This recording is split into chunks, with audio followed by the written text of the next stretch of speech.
Welcome to r/Entitled People, where we share stories from your lives about people who think the rules don't apply to them, and they should get what they want. And today we have 3 great stories, so subscribe, hit the like button, and let's begin. The first story, Raging Guest versus Hotel Front Desk, a lesson in reading the fine print. The second story, he threw a tantrum over pizza and ended up in handcuffs. The third story, how mismanagement and greed led to a $4.5 million disaster. The first story is, really? You're going to file fraud charges with your bank? You're going to scream at me and demand a refund for an authorization? Ah yes, the sweet sound of people who don't read the papers they sign and then reject the explanation in favor of screeching and making a scene. You know what they say, if at first you don't succeed, just scream louder and be aggressive in an attempt to intimidate someone and get what you want. Oh, that's not the saying? Joe and his wife Jen. Joe is a twig A-B who is skinny and average height for a man. His wife Jen looked more intimidating to me when she checked in. I assumed that if I had any problems, it'd be with her. Oh, how wrong I was. Upon checking in, you sign a registration card, part of which explains that an authorization hold will be placed on your card and that the hotel is not responsible for any overdrafts or similar fees imposed by the bank. This is also on a big A sign mounted on the wall behind the desk in plain view. It's also on our website, but people don't read SH apparently. My newly hired coworker checked these people in under my supervision. They paid with cash, decided to use a credit card for incidentals. Our incidentals hold is $150. They were pretty impatient and dismissive. Blah blah blah. They were staying for 4 days and we didn't have any issues until day 3. Day 3 comes around and all of a sudden I get this phone call from Joe. He's out in town somewhere, apparently shopping or at a restaurant, and his card was declined. So the first logical step to take is obviously screaming at the front desk agent. He said, I want to know why there's a charge on my card. I've been in room 107 and I paid in cash. Sir, anything you see on your card is the authorization hold we have for incidentals. I paid in cash. There shouldn't be anything on my card. You used a card for incidentals, and you signed the form indicating you were aware of the authorization hold. You decided to use your card for this and agreed to the terms. It's on a sign in the lobby as well. I didn't authorize anyone to charge my card. Oh, for F's sake. Sir, I'm looking at the credit card log for your reservation right now, and the only thing on a VI ending in 000 is an authorization hold for the incidentals amount of $150. No charges were applied to your card at all.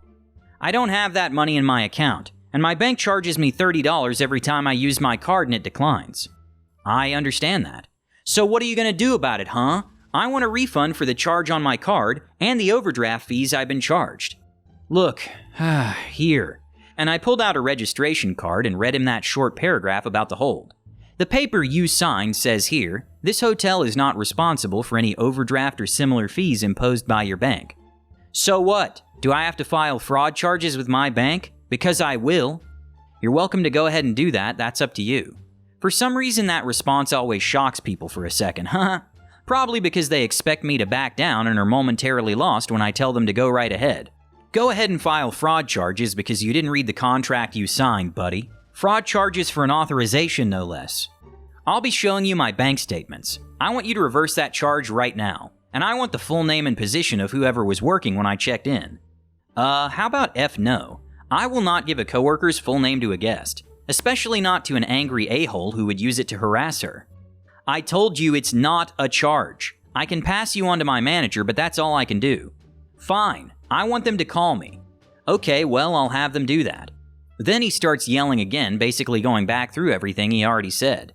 I tried to butt in with, Sir, excuse. Finally I said, excuse me, I'm speaking. Listen to me. It is not a charge, it is a... And that B tried to talk over me again. I kept going though. Excuse me, I'm speaking now. It is an authorization hold. You have to call your bank about their policies. I told you I would pass you on to my manager and I will have her call you. That's it. That's the bottom line. Joe says fine and hangs up on me like a little bee. The person waiting in line at the desk seemed amused. He raised his eyebrows smirking and said, well, SH, I'll certainly make sure to harass and swear at you over holding me to a contract I literally signed of my own volition. Thanks, and I'll certainly make sure to magically make a deauthorization hold charge your account for $1 million. You can even slam your fist on the desk about the overdraft fees too. He snorted and thanked me for checking him in before going to his room. But wait, there's more. Joe and Jen came back at around 10:30ish to yell at me in person. Well, Joe did. Jen was just standing by the front desk looking stressed AF. He started yelling when suddenly Guy just raises his voice and says, "Hey buddy, you can't talk to her like that. Knock it off." Oh geez. So Joe is now arguing with Guy, and I turn my attention to Jen, who's leaning against the desk next to me. She's apologizing to me profusely, stressed as hell, and asks if I was the one on the phone. I said yes, and she just bursts into tears, crying and apologizing to me, saying, "I'm so sorry. Nobody should ever talk to another person like that, whether it's over the phone or in person. I'm so sorry." I reached out to squeeze her arm and quietly reassured her. Hey, it's okay. It's okay. It's not your fault he's acting like this. You're not responsible for his actions. Here, let me show you something. I twist the computer slightly so she can see it, and I calmly and quietly explain to her what happened and show her the credit card logs. She said she understood and asked if I could print it out for her, and I agreed. So Joe finishes arguing with Guy, and he slams his hand down on the desk and starts to yell, I yell right back, "Enough, knock it off. I'll print you your receipts and then I'll pass this on to the manager like I said I would. Bottom line, that's it." I made eye contact with him until he took his effing receipts and left.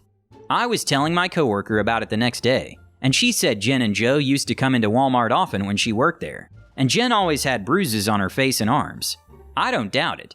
And then we looked up his criminal record because we're both creeps like that, and boy howdy did he have an effing criminal record. Theft, assault, harassment, battery, false imprisonment, DUIs, multiple instances of all of those. Crazy MF. It's times like that when I'm thankful to have a desk between me and the guests. I hope Jen can leave his A and start to heal from his abuse. Effing B. Authorization equals charge, in case anyone was still wondering after all of that. The second story is, he got arrested over a receipt. In my 20s, I worked for a very popular theme park in Florida. I worked quick service food at a resort one year. One day I was placed in my favorite position, pizza back. Basically, I was responsible for making pizza, baked ziti's, and breadsticks. The resort guest could call in special pizza orders and guests could order pizza at the counter as well. Don't ask me why, but I rocked at this position. I was very quick and consistent, so I was often placed back there to my delight, as there was air conditioning and a walk-in fridge. Anyone who's done kitchen work knows how most professional kitchens feel, as though they're bordering on hell's territory. I'm in the back keeping a steady pace when a tall man with light brown hair and a beer gut starts arguing with my coworker C up front, at Pizza Front. The man claims he'd been waiting for his pizza for 40 minutes. When a guest orders a pizza, they're given a copy of the order and a wireless pager that will go off when their pizza is ready. Since the pizza is the most expensive item on the menu, and there had been people attempting to claim multiple, it became policy to have the guest pay for the pizza first. Once the pager went off, bring it back with the receipt so we can mark it and receive their pizza. The receipt also has a time on it. C asks to see the man's receipt to check the time. He gets angry and yells at her. He screams that he wants his D pizza. C became flustered and comes back there asking me where his pizza was. I told her that no one waits 40 minutes when I'm back there and that his pizza would be ready when it's ready. She refused to go back up there because he was so rude, so I went instead. I asked him politely for his receipt, as it had a timestamp. Me: "Sir, I apologize for the wait. May I see your receipt, please?" Man: "No. Why do I need to show my receipt?" Me: "Sir, it's our policy to ask every guest for a receipt before they receive their pizza." Man: "That's BS.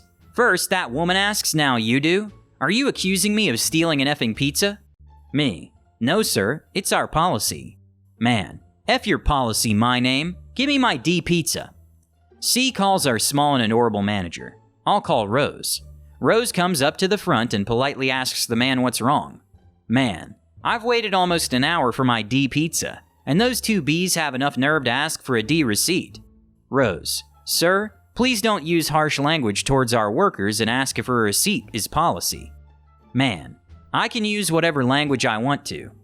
By this time, it's clear the man is possessed or drunk, so I call another manager. Manager, I'll call Antonio, comes out and joins Rose to figure out the situation. The man continues to cuss us out. Y'all, we're Bs and he plans to get us fired. He also plans to get Rose and Antonio fired as well. Apparently, we're accusing him of stealing by asking for a receipt. He cussed more vulgarly and loudly. People are covering their children's ears or leaving. The front desk staff looked dazed. 2 guys that were managers of the gift shop and messy calls security. Security shows up and takes over. Security: "Sir, are you a guest of this resort?" Man: "Yeah, what about it?" Security: "Well, we need to verify your identity. Can you show us your ID or room card, please?" Good lord, it starts all over again. The man refuses and cusses the security out. He calls them fake cops and says they can't actually do anything to him. He's gonna get us all fired.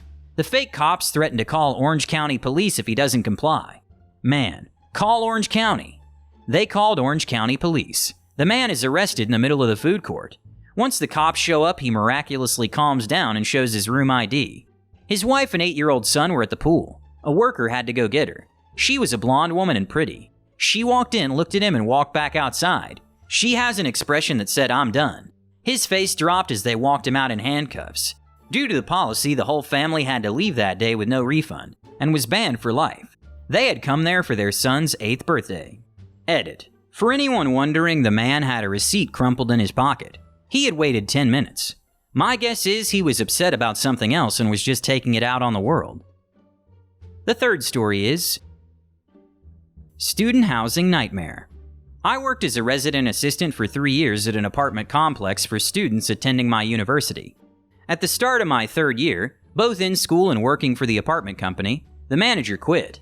Leading up to this, the owners had progressively added more and more work to his job until Albert was working full-time for the apartments, was a full-time student, 12+ hours of classes a week, and because the apartment company only gave him free rent and $150 a month, he had to work 3 part-time jobs to cover his food, gas, tuition payments, electricity, etc. The 5 RAs and 2 part-time security guards, who the company stopped paying the previous year due to lack of funds, were all very loyal to Albert and watched his life fall apart until we were driving him to the hospital every 3 weeks for nervous breakdowns and had to make sure he didn't die from his newly acquired binge drinking habit. That October 1st, he quit. He left no instructions on how to do anything. No help, nothing. It made life tough for the staff, but we understood. Through the year, the owner asked more and more of the RAs, until the 2 of us who had been there the longest were working 20-hour weeks for them. We felt more loyalty to the students we wanted to look after than the owners who suddenly started asking us for rent payments, and did not want to be bothered with doing silly things like their jobs. In February, they hired a company to manage the property, and we thought there'd be less work for us. Amy, the lady who was sent to help us, was the most incompetent, annoying, ignorant, naive person I'd met. And she was our boss. For example, we had a meeting between the RAs, Amy, and the 2 owners. We dressed in our work uniforms to be professional. Amy's first words to us were, "Oh, how cute, you guys have matching shirts." Amy did absolutely nothing during her time working there. She was fired by the parent company for sheer incompetence back in August, mostly for never writing a lease or getting payments from anybody who was meant to live there this year. But there were other things as well. By May, out of the 4 of us who were returning to the campus this year, only 1 would work for the company, and that was only because his parents refused to co-sign a lease for any other location. He quit in September, after a month of working for Amy's replacement. Thankfully, he had never signed a lease and is now technically squatting, but has places to live if the company raises an issue with him. Bonus info: Ron was so peeved at Amy's replacement and the company that he called state code enforcement when he finally quit. The company is now facing over $4.5 million in fines just for non-functioning fire alarms, let alone the lack of firewalls, expired fire extinguishers, contract violations, bad plumbing, mold, and a host of other issues. Thank you for watching. Don't forget to subscribe if you want to know when the new video comes out, and hit the like button to support the channel. Have a good day.